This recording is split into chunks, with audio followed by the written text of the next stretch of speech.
Louvado seja nosso Senhor Jesus Cristo.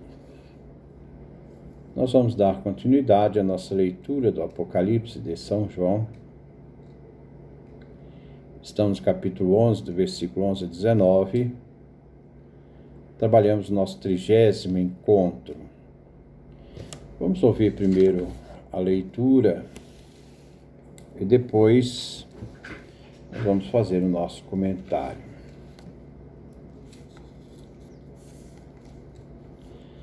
Depois de 3 dias e meio, um sopro de vida veio de Deus e penetrou nos 2 profetas. E eles ficaram de pé. Todos aqueles que os contemplavam ficaram com muito medo. Ouvi então uma voz forte vinda do céu, exclamando os 2. Chamando os 2. Subam para cá.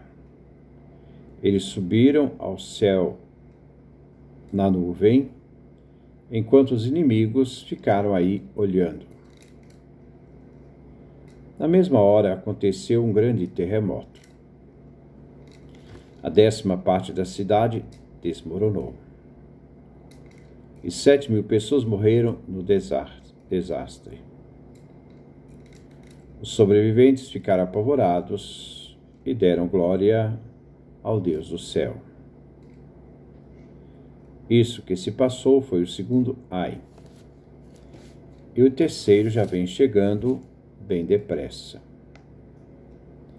Vinda do reino de Deus. O 7º anjo tocou a trombeta. E vozes bem fortes começaram a gritar no céu. A realeza do mundo passou agora para nosso Senhor e para o seu Cristo.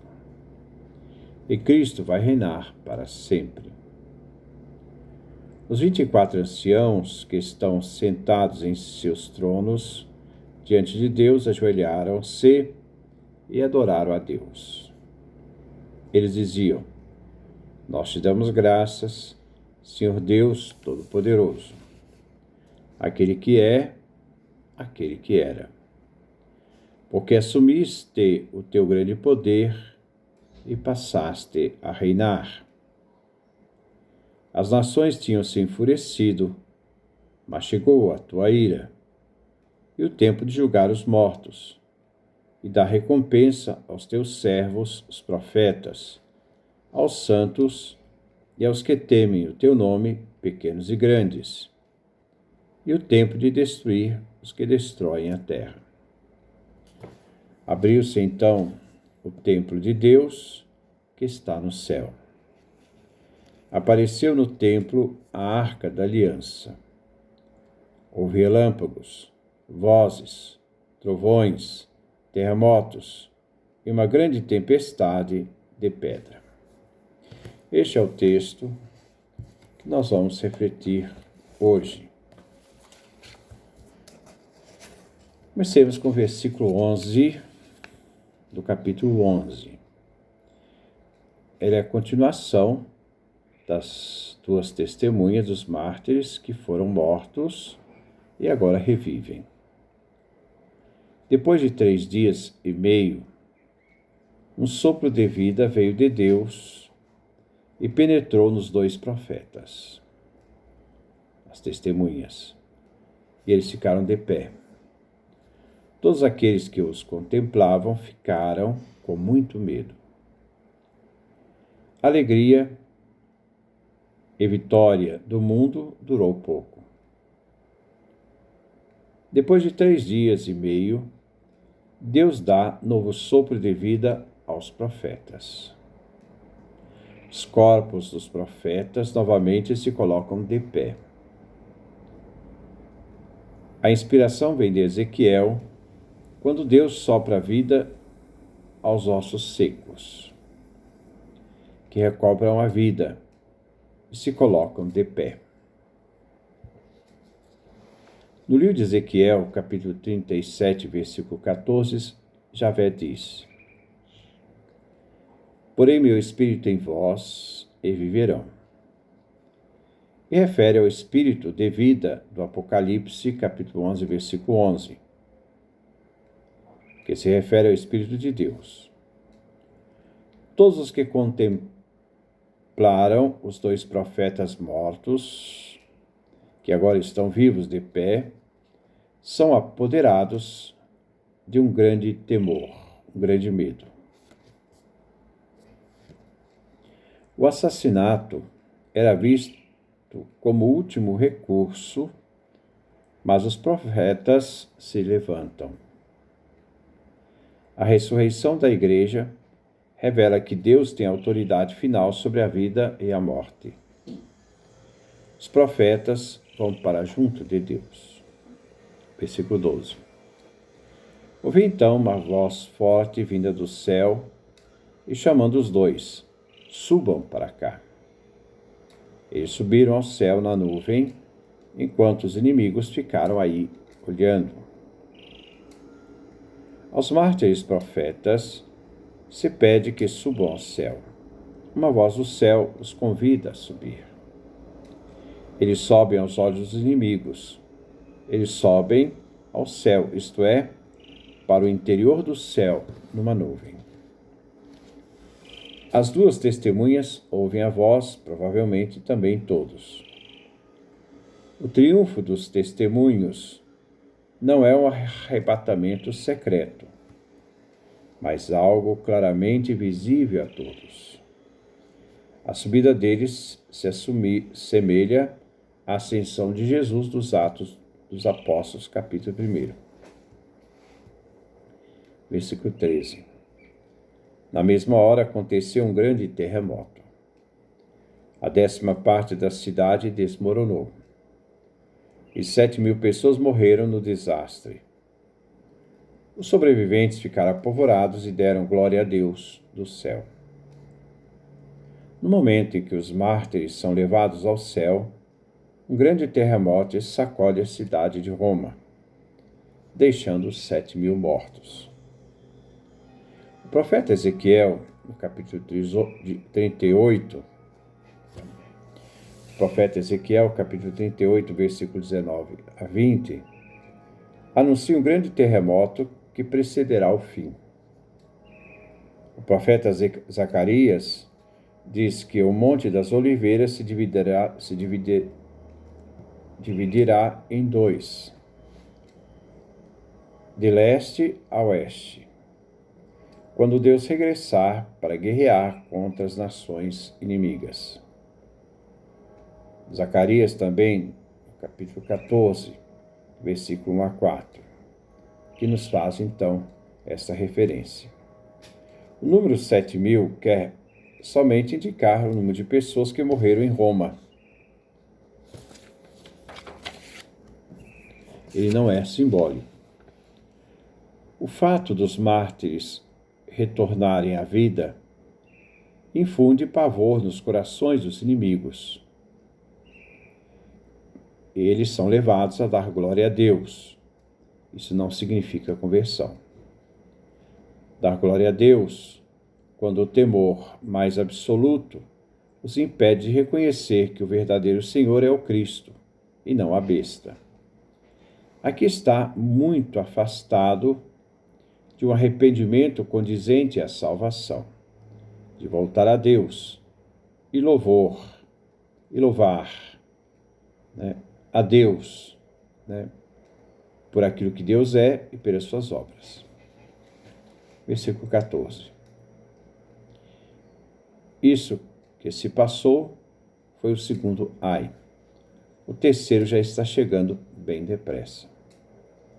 Aqui vem anunciado o terceiro ai. Inicia o toque da 7ª trombeta. Vinda do reino de Deus. Versículo 15. O 7º anjo tocou a trombeta, e vozes fortes começaram a gritar do céu. A realeza do mundo passou agora para nosso Senhor e para o seu Cristo. E Cristo vai reinar para sempre. Com o soar da 7ª trombeta, se esperava o terceiro ai, lamento.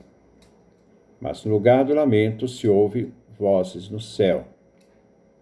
de toda a corte celeste, que proclamam o triunfo final do reino de Deus e o estabelecimento de seu governo eterno. O propósito da declaração dos anjos é de transmitir o domínio e o governo deste mundo, que passa para Deus Pai e para o seu Cristo. Vemos este tema da soberania de Deus na terra como tema escatológico dos profetas. Então nós vemos este tema, que é o tema da soberania de Deus na terra, que eram temas trabalhados pelos profetas. Daniel previu o dia em que o reino de Deus destruiria por completo os reinos deste mundo. Daniel capítulo 2, do versículo 31 ao versículo 45. O profeta Zacarias previa que Deus será rei sobre toda a terra. Zacarias capítulo 14, versículo 9. Durante seu ministério terreno, Jesus resistiu à tentadora oferta de Satanás, de receber dele todos os reinos deste mundo, se Jesus o adorasse. Mateus capítulo 4, versículo 8 a 9. Agora, essa soberania chega a Cristo como posse legítima, em vista de ter realizado com êxito seu ministério de ser do Cristo, o Filho. Cristo irá sujeitar tudo ao Pai, 1 Coríntios, capítulo 15, versículo 28, irá compartilhar com o Pai o reinado eterno. Versículo 16. Os 24 anciãos que estão sentados em seus tronos diante de Deus, ajoelharam-se e adoraram a Deus Pai. Eles diziam: os anciãos pertencem a uma ordem angélica que encontramos na última vez no livro do Apocalipse, capítulo 7, versículo 11. O equivalente celestial do povo de Deus de todas as eras. Eles vão cantar o hino de vitória antecipado. Versículo 17. Nós te damos graças, Senhor Deus Todo-Poderoso, aquele que é, aquele que era, porque assumiste o teu grande poder e passaste a reinar. O canto dos anciãos é um hino de ação de graças dirigida ao Pai, aquele que entrará em seu eterno reinado. A expressão grande poder não quer indicar onipotência divina, mas quer expressar o conflito final, em que Deus vence com força avassaladora todos os seus inimigos. Deus vem apresentado como aquele que é, aquele que era. E não mais se diz aquele que vem, pois a omissão significa que ele já não vem mais no futuro, pois ele já veio e começou já a reinar.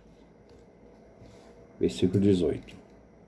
As nações tinham se enfurecido, mas chegou a tua ira e o tempo de julgar os mortos, de dar recompensa aos teus servos, os profetas, aos santos e aos que temem o teu nome, pequenos e grandes, e o tempo de destruir o que destrói a terra. O reinado de Deus se estabelece como a grande manifestação da ira divina, que se contrapõe aos desafiantes do mundo, os desafiantes exasperados do mundo. A crise escatológica do fim chegou ao juízo divino. É o tempo apropriado para o julgamento, a recompensa, de outro lado, a destruição. Os diferentes tipos de fiéis se apresentam com termos próprios. São servos, profetas, os santos, aqueles que reverenciam o nome de Deus, tanto os pequenos quanto os grandes.